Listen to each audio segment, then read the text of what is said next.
Warmest greetings to all my incredible subscribers and new viewers alike. Welcome, everyone, to our latest video where we'll be exploring 2020 Bolivian general election. General elections were held in Bolivia on 18 October 2020 for President, Vice President, and all seats in both the Senate and Chamber of Deputies. Luis Arce of the Movimiento al Socialismo MAS-IPSP party was elected president in a landslide, winning 55% of the vote and securing majorities in both chambers of the Plurinational Legislative Assembly. The results of the election superseded the disputed results of the October 2019 elections, which were annulled during a prolonged political crisis. Although the winning party received a higher proportion of the vote in 2020 than in the previous annulled elections, for the first time since 2009 the winning party did not have a two-thirds majority in the Legislative Assembly, meaning that some functions would require cross-party support. For the first time, the Senate will contain a majority of female senators. Electoral authorities had initially scheduled the elections for 3 May 2020. They were postponed due to the ongoing COVID-19 pandemic, first to 6 September 2020 and then to 18 October 2020. The latter date was ratified by a 13 August 2020 law following protests and blockades against the previous postponements. The parties or alliances contesting the election were the Movimiento al Socialismo MAS-IPSP, which governed before 2019, Civic Community CC, the newly formed Creamos Let's Create, We Believe Alliance, the Front for Victory, and the National Action Party PANBOL. Presidential candidates Carlos Mesa CC and Chi Hien Chung FPV were the second and third place finishers, respectively, in the annulled 2019 presidential election. Luis Arce was the MAS candidate, replacing former MAS President Evo Morales. Feliciano Mamani replaced Ruth Nina as candidate for PANBOL. Interim President Janine Hayes, former President Jorge Quiroga, and Mara de la Cruz Bay all launched presidential candidacies, but withdrew before the election was held. The official count took several days to complete. Independent quick counts of the vote conducted by polling firms Sismori and Mi Voto Cuenta My Vote counts on the morning of 19 October both indicated that Arce had won a majority of the vote, enough to win the election outright without requiring a runoff round. Interim President Ayers confirmed this on Twitter shortly after, and runner-up Mesa and former President Quiroga both indicated their acceptance of the preliminary results later that day. Official observers from the UN, UNIORE, and the OAS all stated that there was no evidence of fraud in the 2020 election. As we embark on the next leg of our journey, let's unpack the layers of 2019 election and examine its core elements. On 10 November 2019, after 19 days of civil protests following the disputed election results of October 2019 and the release of a report from the OAS, which alleged irregularities in the electoral process, the military and the police of Bolivia forced President Morales to resign. After General Williams Calhoun made the military's request for Morales' resignation public, Morales complied, accompanied by other resignations by high-level politicians throughout the day, some citing fears for the safety of their families. The government of Mexico offered political asylum to Morales the following day, which Morales accepted a day afterwards. As Vice President Alvaro Garca Linera, President of the Senate Adriana Salvatierra and President of the Chamber of Deputies Victor Borda had already resigned, there were no constitutionally designated successors. The first Vice President of the Senate, Ruben Medinasli, had also resigned. Janine Ayers, the second Vice President of the Senate, was the highest-ranking official still in office, and she announced that she would be willing to ascend to the presidency on an interim basis in order to call for new elections. On 12 November 2019, Ayers took temporary charge of the Senate of Bolivia, thereby formally placing herself in the line of succession as acting President of the Senate, and on this basis proceeded to declare herself the constitutional President of the country. Her accession to office was formally legitimized by a decision of the Plurinational Constitutional Tribunal later the same day, which stated that she had lawfully assumed office ipso facto, in accordance with the precedent laid out by Constitutional Declaration of 31 July 2001. Many in Bolivia protested against as becoming president, which led to violent clashes between them and the police. Several MAS supporters were killed by the police during confrontations in Senkata and Sacaba. The Argentine delegation in Bolivia and the Inter-American Commission on Human Rights described these as massacres. On 20 November, Evo Morales offered to not run as a presidential candidate if he was allowed to return to Bolivia and conclude his term. In the same day, the interim government presented a bill that aimed to forge a path to new elections. The two chambers of Congress were expected to debate the bill, which would annul the 20 October election and appoint a new electoral board within 15 days of its passage, paving the way for a new vote. The bill, drafted jointly by Morales Movimiento al Socialismo MAS-IPSP and anti-Morales legislators, was approved on 23 November. It prohibited Morales from participating in the fresh election. In exchange, Arce's government agreed to withdraw the armed forces from all protest areas, although some servicemen were still permitted to stay at some state companies to prevent vandalism, to revoke her decree which granted the army immunity from criminal prosecution, to release arrested pro-Morales protesters, to protect lawmakers and social leaders from attacks, and to provide compensation for the families of those killed during the crisis. She approved the bill shortly thereafter. Without wasting any more time, let's jump into the fascinating world of candidacy of Arce. On 5 December, Arce stated that she would not be a candidate or support any candidate. This was reiterated on 15 January 2020 by Minister for the Presidency Eco Nayas, who said that will not be a candidate. The president has stated on several occasions, she will not be a candidate. This is a government of peace, transition, and management because you cannot stop the state apparatus. Despite her previous statements, Arce announced her candidacy on 24 January 2020. A survey reported in the Bolivian newspaper Los Tiempos indicated that, while 43% of respondents considered her to have done a good or very good job as interim president compared to 27% bad or very bad, only 24% of respondents believed that she should stand as a candidate in the upcoming elections. In the same poll, 63% of respondents agreed with the statement that as interim president, Janine Arce should call elections and not take advantage of her power to become a presidential candidate. On 17 September 2020, following a poll that put Arce in first place with above 40% support, and Arce in fourth place, Arce announced the end of her candidacy, citing the risk that the vote would be split between the conservative candidates. Moving forward, we'll be taking a closer look at election postponement and blockades. In March 2020, the Supreme Electoral Tribunal announced the election and preparatory activities would be postponed due to emergency restrictions to combat the COVID-19 pandemic. All major parties agreed with this measure and that a date for the new election would be chosen by the Legislative Assembly based on a public health evaluation at a later date.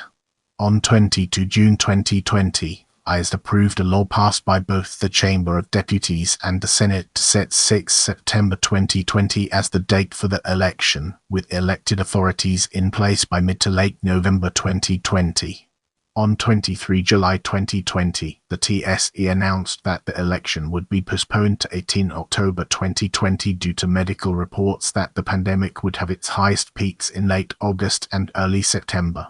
Evo Morales condemned the delays, calling them an unconstitutional attempt by Arce to remain in power, and some groups, including the Bolivian Workers' Center, carried out protests and blockades. The electoral body, experts and MAS politicians disagreed on the unconstitutionality of the decision. MAS supporters responded to the election postponement by protesting and, on 3 August, started an indefinite strike, blocking highways in El Alto and other party strongholds. Former President of Bolivia, Jaime Paz Zamora of the Revolutionary Left Movement criticized Morales for supporting the blockades, which resulted in the deaths of 33 coronavirus patients due to lack of oxygen. Morales later accepted the decision of the TSE after rising opposition to the protests. On 10 August, Morales called for dialogue and asked MAS supporters to consider that's plan for an election on 18 October with the UN as observer. A survey by Mercados y Mustras showed that 59% of those surveyed believed that MAS were behind the medicine and food shortages to the cities, and 65% believed that the organizers of the blockades should face prosecution. MAS Vice President Orlando Zaraitis said the road blockades were established by MAS. In some places, dynamite was used to destroy the highway and 2 soldiers were severely beaten by protesters. In Santa Cruz, Potos, Cochabamba and other areas of the country, the police and government stated that some protesters were armed and that violence had been carried out, violence against police and property. On 10 August, Arce asked the Lopez Prosecutor General's office to investigate Morales, Arce, Choquanca, and 8 other MAS leaders for fomenting terrorism, genocide, and other crimes against health in relation to the protests. In late August and early September 2020, the police reported large seizures of weapons, dynamite and ammunition which the government alleged were linked to Mexican drug cartels and MAS-affiliated groups. Government supporters made statements in the media suggesting that groups related to organized crime could seek to destabilize the coming elections. Brace yourself for an in-depth analysis as we navigate through electoral system and its far-reaching implications. The President of Bolivia is elected using a modified first preference plurality system, a 2-round system. A candidate is declared the winner if they receive more than 50% of the vote, or over 40% of the vote, and are 10 percentage points ahead of their closest rival. If neither condition is met, a runoff election is held between the 2 top candidates.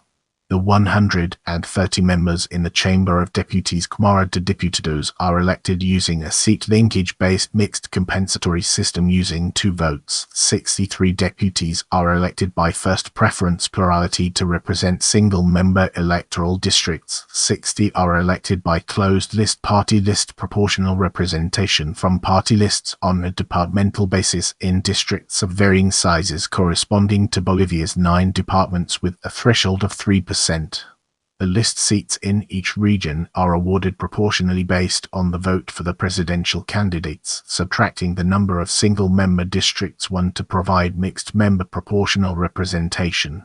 The remaining 7 seats are reserved indigenous seats elected by the Usos y Costumbres. A voter can only vote in one of either the normal constituencies or special constituencies coexistence. Party lists are required to alternate between men and women, and in the single-member districts, men are required to run with a female alternate, and vice versa. At least 50% of the deputies from single-member districts are required to be women. The Chamber of Senators Cámara de Senadores has 36 members, 4 from each the country's 9 departments, which are also elected using closed party lists, using the D'Hondt method. The Senate seats are also awarded based on the vote for president. The election uses the same votes to elect the president first round, the chamber and the Senate, making it a double-triple simultaneous vote. Voters may therefore not split their ticket between these elections, but they may vote for a candidate of a different list in the election of the chamber as the deputies from the single-member districts are elected using separate votes. Voting in Bolivia is compulsory for all adults over the age of 18. The voter is given a card when they have voted so that they can show proof of participation. The voter would not be able to receive their salary from the bank if they cannot show the proof of voting during 3 months after the election. This can result in a relatively common occurrence of invalid ballots. This is reflected in the percentages of bank annulled votes under would not vote in the electoral surveys. On 17 October, the TSE announced that the new preliminary count system directory would not be used because the preliminary data would not offer certainty about the results, and only the final results will be published officially. The TSE also stated that all people will be able to observe the counting process and any citizen would be able to take photos of the electoral records. Political organizations with delegates would also have the right to copies of the minutes. The calculation and scrutiny would be carried out in public, and photos of the minutes would be part of the released data. As we enter this new chapter, let's navigate the complexities of presidential candidates and unravel its multifaceted nature. As of 28 January 2020, 10 candidates had officially stated their intention to run for the presidency candidate. Luis Arce, Carlos Mesa, Luis Fernando Camacho, Fix Patsy, Janine Ayers, Shi-Hyung Chung, Jorge Tuto Quiroga, Jalala Bolivia, Doria Medina, Ruth Nina. On 18 January 2020, the Unity Pact of MAS-IPSP elected David Choquanka and Antronico Rodriguez as presidential and vice presidential candidates. On 19 January, Evo Morales announced that Luis Alberto Arce Catacora and David Choquanka would be the party's presidential and vice presidential candidates. This was following a vote by those members of MAS leadership present in Buenos Aires the previous day. This difference caused some friction among different sections of the MAS bases, including the Barolin CISA and Tupac Qatari Federation, who rejected these selections. On 21 January, the Central Obra Bolivian COB supplied a third candidacy combination of Choquanka paired with Orlando Gutierrez. MAS President of the Senate, Eva Copa, said the matter was not yet closed and would be decided by a further meeting of the Unity Pact. On 23 January, the Unity Pact ratified the Arce Choquanka ticket chosen in Buenos Aires. On 24 January, a new right-wing political alliance called We Believe Cremos was formed and endorsed the Camacho Pumari ticket. By the registration deadline, the Supreme Electoral Tribunal TSE announced that 5 political coalitions had been registered. However, on 31 January the TSE announced that the coalition United People had been disqualified after not submitting the required documents. In July 2020, a lawsuit was filed by 4 separate political parties, among others, with the Supreme Electoral Court asking it to disqualify Arce from standing in the presidential election. The lawsuit stated Arce had released an opinion poll on the presidential race outside the time frame allowed. In 2015, a similar complaint was filed against Ernesto Suarez, leader of the opposition UD bench in the Department of Beni, regarding release of polls by outgoing governor campaign manager Carmelo Lenz. This resulted in Suarez and 227 other UD candidates having their legal status cancelled and removed from the election. On 11 October, Jorge Quiroga announced that he and the political alliance he was heading were withdrawing from the race. Party presidential candidate, vice presidential candidate Movimiento al Socialismo MAS-IPSP Luis Alberto Arce Catacora Civic Community Carlos Mesa Cremos Luis Fernando Camacho The Front for Victory Chi-Hyun Chung National Action Party of Bolivia Uil Feliciano Annulled Feliciano Mamanese. Prepare yourself for an eye-opening discussion on debates in the upcoming portion of this video. During the 14 years and preceding period where Evo Morales was president and presidential candidate, Morales declined to take part in any public debate with any of the other candidates, making the justification that he only debates with the people.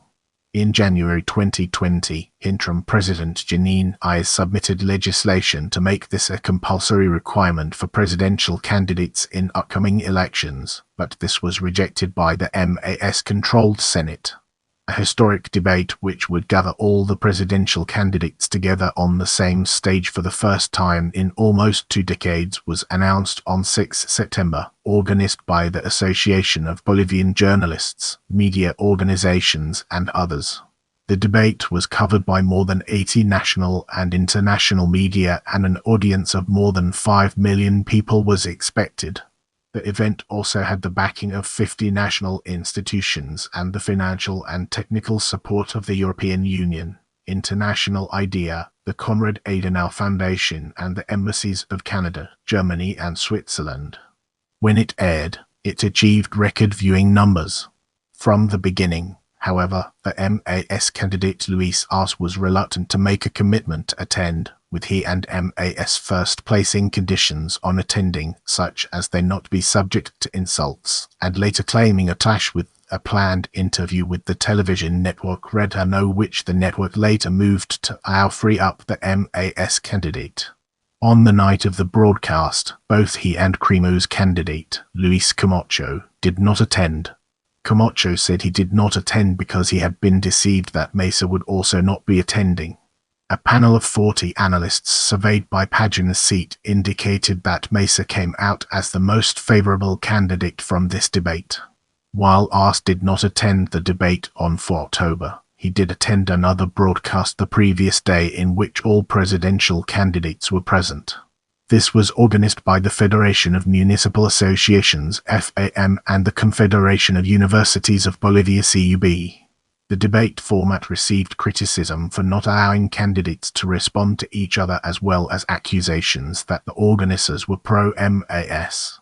Criticisms included that it was not a debate, but a monologue, fashion show and propaganda, and that the definition of debate should include at least some form of interaction, interrogation, discussion or confrontation between candidates. The format of the debate was in some part determined by conditions set by Luis Arce to guarantee his attendance, that no personal or partisan allusions were allowed, that is, no direct criticisms of other candidates or of their party. In this section, we'll be peeling back the layers of before registration to reveal its true essence. 2019. Note that the Latin American Strategic Center for Geopolitics CELAG survey has been criticized by Jornada, Yolanda Manikeo, and Miguel Serrano for its alleged bias towards MAS because Alvaro Garcalinera, who served as vice president under Evo Morales, is part of its advisory council, and several of its executives are people with a political militancy and with party ideology. This organization does not appear on the list of entities authorized by the Supreme Electoral Tribunal (TSE) to disseminate surveys. In this section, we'll be exploring second round. Arce v. Mesa, Arce v. Ayes, Arce v. Camacho, Mesa v. Ayes, Camacho v. Ayes. Now, let's delve into the intricacies of conduct and explore its various aspects. Election day was relatively peaceful. Deputy Security Minister Wilson Santamaria said that 2 people tried to interfere with ballot papers in capital La Paz, but they were apprehended. The head of Supreme Electoral Tribunal (TSE) commended the conduct of the polls, saying that election day was a successful day for democracy. The United Nations applauded the elections as having occurred in an orderly manner, in a climate of tranquility and respect for human rights. The European Union congratulated Bolivia for the safe conduct of its elections as it awaited the results of the TSE. During the vote count, the TSE received complaints of fraud from the separatist movement in Santa Cruz. On 22 October, Bolivian Mining Union leader and previously proposed MAS vice presidential candidate Orlando Gutierrez suffered a head wound and was admitted to hospital. Although he was reported to be stable, conscious and out of risk shortly afterwards, on 28 October he was reported to have died in hospital. Information circulating on social media claimed an attack from a group calling themselves Pititus in which he was beaten. Other sources say that it was the result of a brawl between different factions of MAS during a victory celebration. No criminal complaint was made and the body buried without an autopsy. An investigation was opened following his death, although previous attempts to investigate were denied and the diagnosis was kept confidential with no visitors allowed. The spotlight now falls on international observers as we delve deeper into its details. Representatives of the United States Agency for International Development (USAID) and the Organization of American States (OAS) arrived in Bolivia on 9 January 2020 to discuss monitoring the elections that were initially planned for 3 May. USAID had been expelled in 2013 by the MAS government. International teams from the Carter Center, Inter-American Union of Electoral Organizations UNIORE and Association of Electoral Organizations of South America were also approved as electoral observers by the TSE. Local initiatives from within Bolivia, including La Ruta de la Democracia and Observe Bolivia, have also been approved and will be observing the elections. The OAS mission of observers consisted of 40 experts of 12 different nationalities. The European Union EU announced on 8 September that it would be sending a team of 5 or 6 experts to observe the 18 October elections. The Carter Center sent 2 experts in electoral analysis. On 14 October 2020, the Progressive International sent an observer group made up of 3 national legislators from Greece, Poland and Spain, stating that they are particularly concerned about the integrity of the presidential elections in Bolivia. A delegation of observers from Argentina invited by the Plurinational Legislative Assembly was subject to controversy when one of the delegates, lawmaker Federico Fajoli, was detained at La Paz Airport. The Bolivian Minister of the Interior, Arturo Morello, stated that Fajoli had been warned not to return to Bolivia after the lawmaker's participation in a previous Argentine delegation that visited the country following the ousting of Evo Morales in 2019, and that Fajoli was a persona non grata in Bolivia.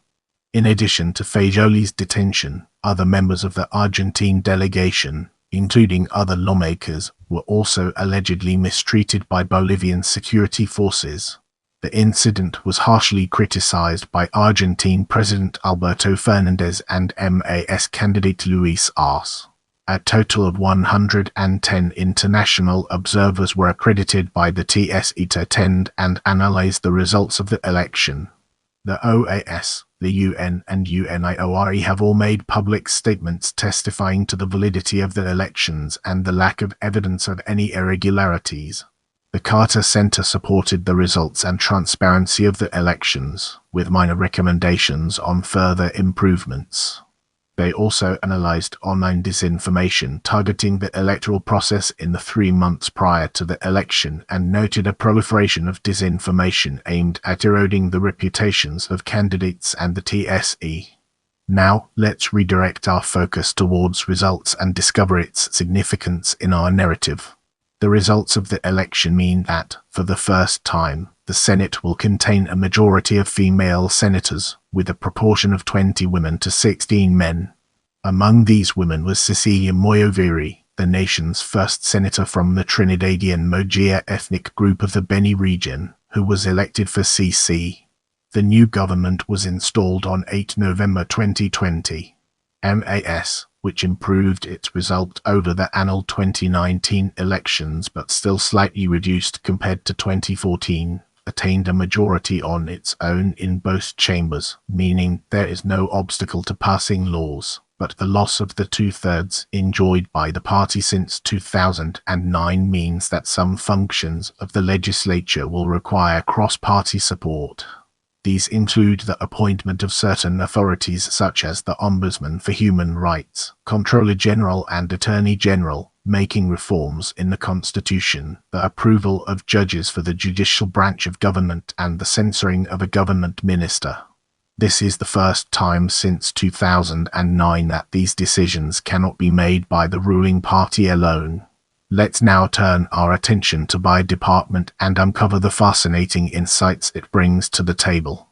Candidate Benicio Quisica Cochabamba Lopez Oro Pondo Potos Santa Cruz Torrealba Luis Arce 71,957 34.72% 148,452 49.06% 773,386 65.9% 1,162,949 68.36% Carlos Mesa 81,182 39.17% 139,176 45.99% 371,000 826 31.68%, 486,139 28.58%, Luis Fernando Camacho 49,128 23.7%, 6,791 2.24%, 13,356 1.14%, 12,319 0.72%, Chi Hien Chung 4,031 1.94%, 6,178 2.04%, 11,867 1.01%, 28,763 1.69%, Feliciano Money 963 0.46%, 1,996 0.66%, 3,216 0.27%, 11,032 0.65%, invalid blank votes 23,818 10.31%,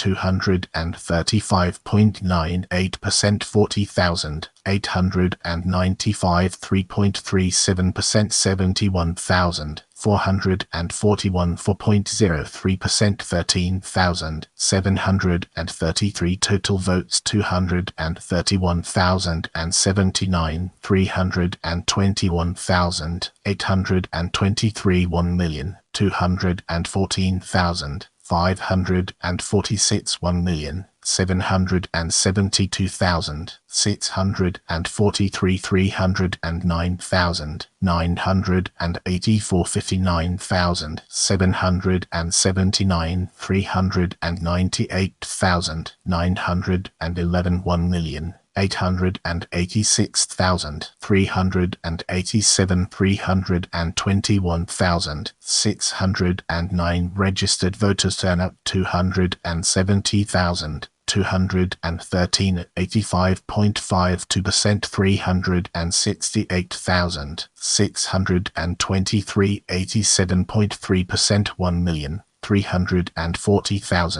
1,340,548 90.6%, 1,923,305 92.17%, 339,950. File Bolivian General Election 2020 results by district and list seats. Chamber of Deputies results in the Chamber of Deputies. File Bolivian General Election 2020 results by department seats. Chamber of Senators results in the Chamber of Senators. File Bolivian General Election vote strength by province. File Elections Bolivia 2020 exteriors results among voters abroad. With the foundation laid, let's embark on a journey into responses. Although the official results had not been expected for some days, quick counts performed by Sismori and Mi Voto Cuenta My Vote Counts agreed that Arce won the election in the first round. The vote count could be attended by any member of the public and the tally sheets photographed for reasons of transparency. President Ayes and former President Tuto Quiroga, also both former presidential candidates in this election and opponents of MAS, congratulated Luis Arce as president-elect, while Evo Morales celebrated in Argentina. Luis Almagro, the Secretary-General of the OAS, also congratulated Luis Arce and David Choquonca on their victory, noting that democracy will create a bright future for Bolivia. CC candidate Carlos Mesa recognized Arce as winner in the first round based on the preliminary results and accepted a mandate as the leader of the opposition. On 23 October, after the completion of the official vote count, Cremo's candidate Luis Camacho also publicly acknowledged the results. Political allies of Evo Morales, including Daniel Ortega and Rosario Murillo, President and Vice President of Nicaragua, Andrés Manuel López Obrador, President of Mexico, Luis Ignacio Lula da Silva, former President of Brazil, Rafael Correa, former President of Ecuador, Nicolás Maduro, President of Venezuela, and Alberto Fernandez and Cristina Kirchner, President and Vice President of Argentina, congratulated the Arce Choquonca ticket on their victory. The United States Secretary of State, Mike Pompeo, sent congratulations to Arce for his victory and expressed hope that the United States and Bolivia could work together on joint interests in the future. Arce has indicated that he is open to working with the US in the future after 9 years of broken diplomatic relations, as well as resuming diplomatic ties with Venezuela and Cuba, which were broken during the period of the interim government. A statement from the Brazilian Foreign Ministry congratulated Arce and expressed the nation's willingness to work with the new Bolivian authorities to seek the implementation of initiatives of common interest in the field of friendship, neighborhood, and cooperation ties that unite the two countries and their peoples. Bolivian newspaper El Deba called Arce's victory clear and crushing and praised him for his conciliatory statements after the result, while also emphasizing that the new president will have to appease MAS' radical wing. Writing on Los Tiempos, Oscar de Ana attributed Arce's victory to MAS' strong support in rural areas, the weakness of Mesa's candidacy, Arce's moderation, lack of connection between the opposition and rural inhabitants, and the candidacy of Luis Fernando Camacho splitting anti-MAS voters and weakening the opposition. With our foundation established, it's time to explore aftermath and its relevance to our overarching theme. On 25 October, several right-wing and conservative civic organizations in Santa Cruz like the Pro-Santa Cruz Civic Committee and the Santa Cruz Youth Union, both allies of right-wing candidate Luis Fernando Camacho, claimed that Luis Arce was not the president-elect due to alleged fraud. Camacho and his political allies called for strikes around the country. In order to mitigate the loss of the two-thirds supermajority in the legislature, MAS parliamentarians used the last few days of the outgoing assembly to make 21 changes to the rules of procedure that formerly required a two-thirds majority so that they could now be passed with only a simple majority. Some opposition parliamentarians left the session in protest. Opposition leader Carlos Mesa condemned the changes, saying authoritarianism, abuse, and the submission of the Legislative Assembly continue. MAS Senator Omar Aguilar supported the amendments, asking, "Are we going to block the governance of Luis Arce just because we lack 3 senators in this chamber?" The corresponding session in the House of Deputies lasted less than 20 minutes without any discussion of the amendments being made. Outgoing MAS President of the Senate Eva Copa said that the amendments will speed up the legislative task. President-elect Arce endorsed the changes, saying that the decision wakes up for the incoming assembly. "What our assembly has done is maintain legality. There are many laws that are going to be approved with two-thirds. That is established by the regulations and there should be no concern," he said. On 5 November, President-elect Luis Arce was attacked using dynamite at his campaign house in La Paz. On 14 November, Jorge Volda, a pro-Santa Cruz committee attorney who claimed fraud in the elections, was arrested and sent to La Paz where he was convicted for legitimation of illicit profits. Arce was inaugurated on 8 November 2020. In June 2021, The Intercept obtained audio of officials of the outgoing government and the military plotting a second coup. The plans involved the use of mercenaries from the United States. Luis Fernando Lopez, former defense minister, was recorded saying that Sergio Orellana, the top general, was involved in the plot. Orellana fled the country upon Arce's victory. Brace yourselves for the next chapter, where we'll be dissecting legacy. On 1 February 2021, the government of Luis Arce declared 18 October 2020, the date of the general elections, to be the day of recovery of intercultural democracy. Previously, 10 October 1982 has been considered the day of Bolivia's return to democracy as it was the date in which Guido Vildoso and the military returned power to the democratically elected Hernan Sáenz Zuazo.